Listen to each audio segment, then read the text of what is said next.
Hello, we are here. I'm Chris. To my left we have... It's Sean. To my right we have... Teresa. And we are the fans of The Forge. And today we are covering Forged in Fire, Season 7, Episode 13, The Frankish Throwing Knives. And before we get started, we normally do What You Drinking, but we've already covered that tonight. We don't need to go back into what we're drinking right now. But we can talk about what you eating. What you eating? What you eating? What you got? What you got? I have some foreign candy that I got as a Christmas present from a good friend, Anthony Fantano. Oh, Sent me a Munch Addict box. Can we mention that it had no name on it or any kind of card? So we got a box full of food that's not all of it in English. And we're like, do we eat this? Where did this come from? Nice. And Do so we eventually trust this? I connected the dots and realized that he had sent it because he had asked for my address. Even though me and his wife had already exchanged cards. So it's like, that was not why he needed the address. Yeah. Well, and I did get... Yeah, well, it doesn't matter. So we got this box of candy and other things.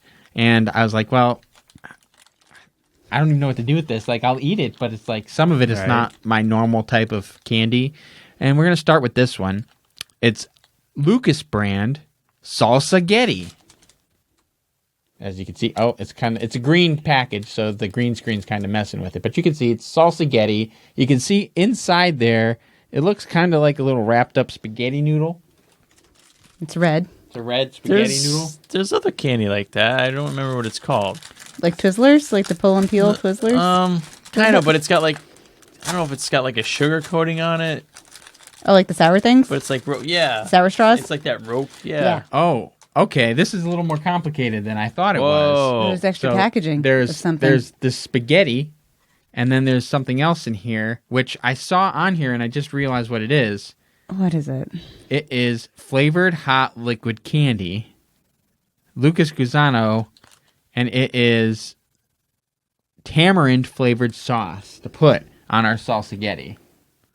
Can we just try a piece without the sauce? Well, we'll try a piece without the sauce, and then I'll put some sauce in the tray here. We can dip it Yeah, in. great. How about that? There's That a sounds piece for great. you. Oh, thank you. Here's a piece for you. Thanks. A piece for me.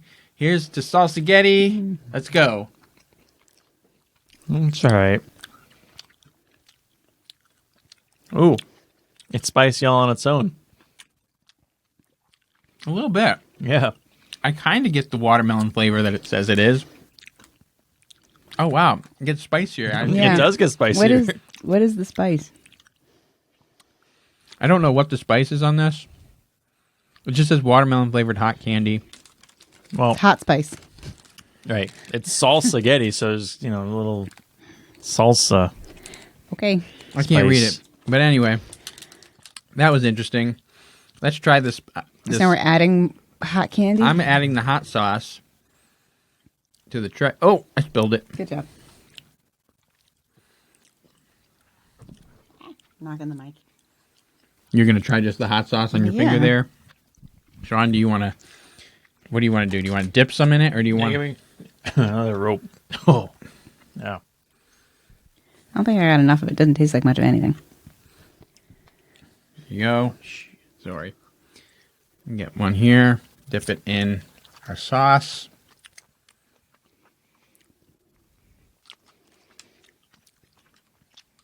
It didn't really add much to it. No. It definitely had a little bit of a different flavor. Just in the beginning when you get it. Yeah. I don't know why it's considered a candy sauce, because it doesn't really have a candy flavor to it. Doesn't have much of a flavor. It definitely has something, but I mean, it's supposed to be tamarind, but I don't know what tamarind is. I forget what tamarind is. Well, anyway, that was interesting. Let me get some more of you that. want some more? Yeah. I'm Here, done. I'm done. You can have the rest. Oh, yeah. Is there more sauce? There's a whole thing of sauce right here Let's for load you. this thing up. Squirt it on. While you're doing that, Enjoy. Oh, yeah. I'll get reading. I'm doing round 1, I believe. Yep. Oh, yeah. That's sticky. Okay. So, Frankish Throwing Knives. We open on our forge, and there's Will. What's he doing? He's got an apron on, and is he's he a got nurse? a big grill, Oh. and he's grilling something. And he's got a little spit and everything. He's spinning the spit over the grill. Ah. And then our contestants come in.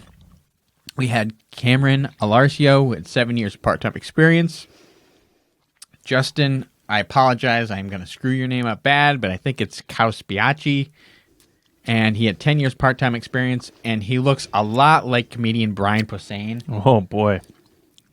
And then there is Nick Overton, who has 11 years part-time experience, and Matt Presti with 20 years of part-time experience. And for round one, our contestants had to salvage parts from a barbecue grill to make camp knives.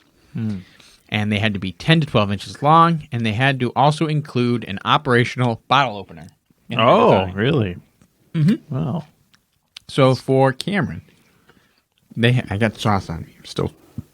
I put my hand right in the sauce. So for Cameron, he chooses the barbecue spit rod that goes through like whatever you're cooking, and he heats up a piece to quench and see if it's hard, and it does not harden when he does that. So he decides he'll throw some in a canister, make some canister Damascus with it instead, and use high carbon steel powder to get the hardenable edge. And he had some trouble using the press. When he went to squeeze on his canister, it wasn't squeezing evenly, and it ended up kind of like folding part of the canister over. It was not going well, so he starts trying to peel the canister, and he brings it over to the grinder, and at one point the grinder catches it, flings it out of his hand to the ground, and the whole thing breaks in half. Wow. Just breaks into two pieces. He can't salvage it, so he has to start over, and he ends up taking pieces of the grill grate and throwing that in a canister, and like just barely gets it in under the wire. He quenches in the last minute of the round, and that's how it ended for Cameron. For Justin, he also did a canister Damascus with the pieces that he cut off. He's also having issues on the press. His canister breaks open while it's on the press, so he has to start over. Yep.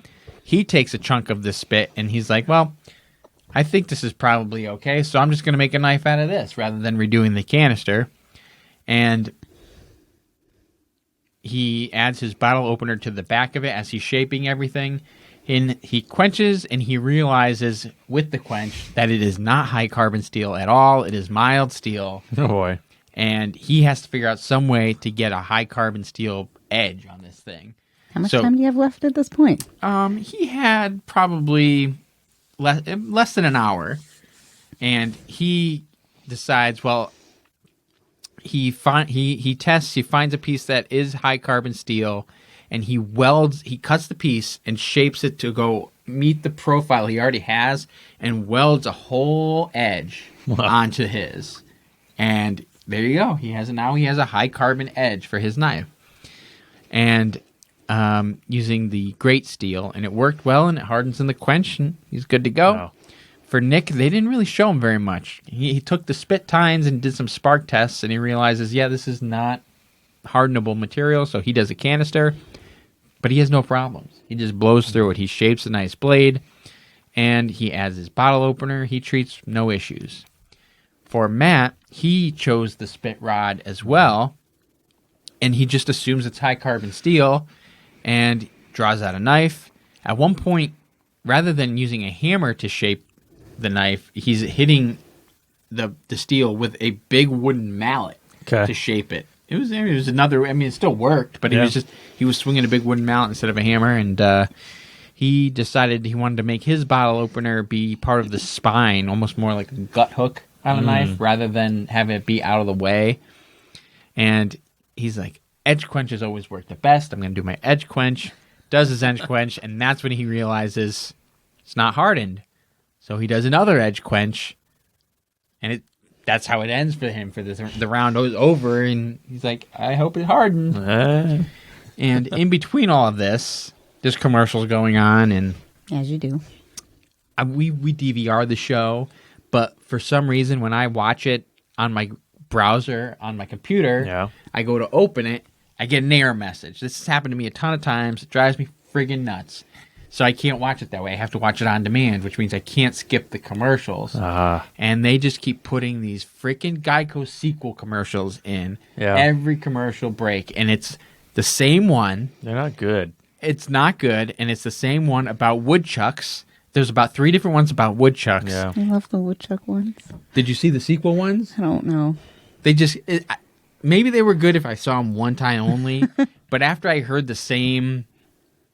woodchuck laugh because they go as they throw wood into the water. Or it's one where they're in like a guy who sells lumber, and then the woodchuck is in like the top of a balcony area and just starts throwing wood down at the guy, and it's like, it's fun because he's chucking wood. Like I get the joke, but after the 10th time, I'm like, I've had enough of these fucking woodchucks. Still loving it. Anyway, They don't. Now, when he did those original ones, didn't they have the guy that was like all serious and then like did the intro to those? It's like, does a woodchuck chuck wood?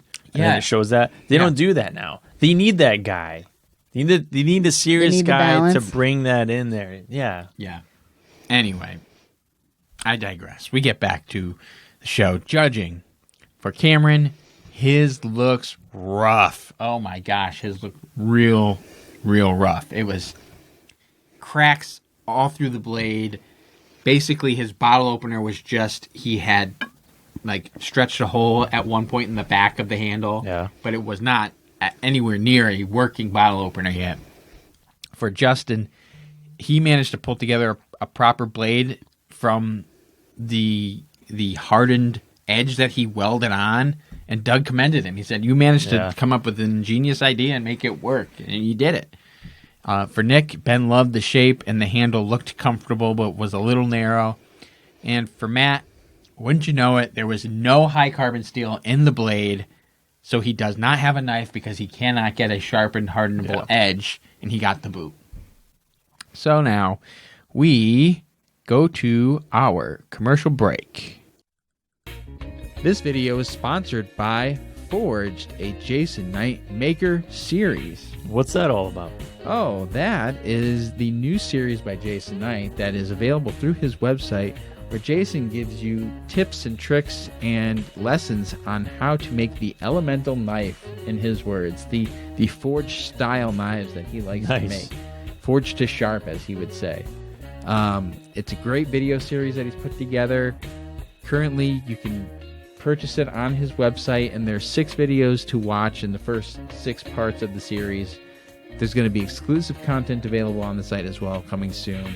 And if you want to purchase it, you can go to knifeforgestudio.com to see where this is and purchase it. Is there a promo code? As a matter of fact, there is. Hey. If you go on this Knifeforge Studio and use coupon code FOF15, FOF15, you can get $15 discounted from the price of this video series. Nice. So go on there. If you really want to check out these videos, listen, we have the views on the other video that we did with Jason Knight to kind of prove that We know you like them. people like watching Jason Knight work. This video series is all about Jason Knight doing his work and making some badass knives. Learn from a master smith. Exactly. It's really, if you think about it, you're learning these lessons from a master smith. It's a bargain. Yeah. So check out the video series, and don't forget to use the promo code FOF15 to save $15 on your purchase of the Forge Jason Knight Maker Series videos. Be a maker. Go check it out. And we are back with round 2. Sorry, I was chewing. So they must use hickory wood to attach a handle. Cameron starts by grinding as many cracks as possible out of his blade, gets his handle on and cuts open the circular bottle opener to make it more like a pry bar. He runs out of time to properly shape the handle. Justin wants to clean up his weld, but has to be careful not to break the weld. Finds a crack in his handle material and tries to grind it out. Nick takes a G10 liner to put on before adding the wood. He makes bolsters from hardwood, but they snap in half. He tests his sharpness on his arm and cuts himself. Sounds like me. Oh, and then more commercials. Wouldn't you know it? It's our favorite Forge and Fire knife commercial. Yeah. And I'm watching this thing, and it's the one we've seen before. They're chopping meat that's frozen. Then they're cutting, like, slicing some tomato. Note about the tomato. All right, Nielsen. Getting aggressive there. Well, I had to stop you. All right. Nielsen tried to do the same test. Right. And he said he couldn't do it with that tomato. The tomato just rolled. That's well, right. if you look when they do the test on this commercial and he cites tomato, it moves a little bit, but it stays in place. So they obviously like have like glued or like little forks Something. sticking up through the, Stand to hold it. something to hold it in place. Yeah. So Well, anyway, I had a realization while Epiphany? watching this, an epiphany of sorts. The voice sounded really familiar to me. Yeah. And I go, is it mine? it wasn't yours, wasn't Teresa's, wasn't even mine. You can cut a tomato. I swear to you, I'm pretty sure it's the same guy that does the voiceover work for Moonshiners. Ah, all right. I think it is. It sounded just like the guy.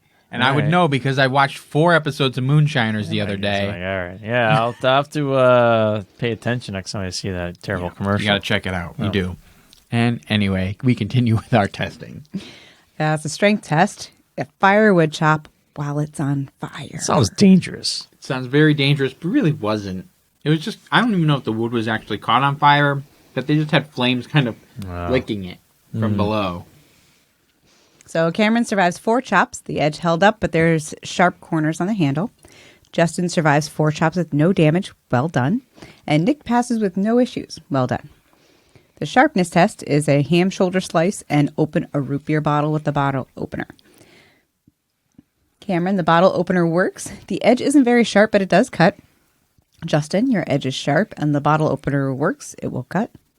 Nick, the bottle opener doesn't work. Very nice to slice and dice. It will cut. Cameron gets the boot because it didn't have a good edge or handle. Now- So even though the bottle opener didn't work, for Nick, Cameron still got the boot. Yeah, so I'm going to make a big stink about this one because they said right off the bat, you need to have a operational bottle opener. And Parameter. it was a parameter, and Doug tried, and he could not get that bottle open. He got it to spritz out because he was trying so hard that he like pulled up a little bit of a corner, but he couldn't get the cap off. So If they just said it needs to have a bottle opener, that's one thing. If it said it has to be functional and open a bottle, That's a parameter. it's not meeting a parameter. Now, does the other guys had theirs working? You didn't. Say you didn't meet a parameter. That's why we don't make the big bucks. that's true. But Frank, I don't know. I just feel like people that nitpick about this show are going to see that and be like, hey, that was not part of he did not meet the parameters. He should not have went on to the next round. But I would agree with those people. I think I would too. Even though his blade was nicer than the other guys's, the functional bottle opener was not there. Anyway, sorry for Cameron. I feel like you got ripped off, but we move on. All right, to round 3, where these guys have to make a pair of Frankish throwing axes. It's a Germanic tribe. The Franks used these during the 3rd century. Yikes. It's a long time ago. Oh, yeah. The axe head must be between 6 and 7 inches long with an S-shaped curve on the top, hammer back, and handles that curve away from the axe's edge. And they have a very particular shape. Yeah. So for Justin, on day 1, uses mild steel for the eye and plans to weld on high carbon steel for the blade. On day 2, works on drawing out his axe head and finds a seam where he forge welded the eye on and has to start over.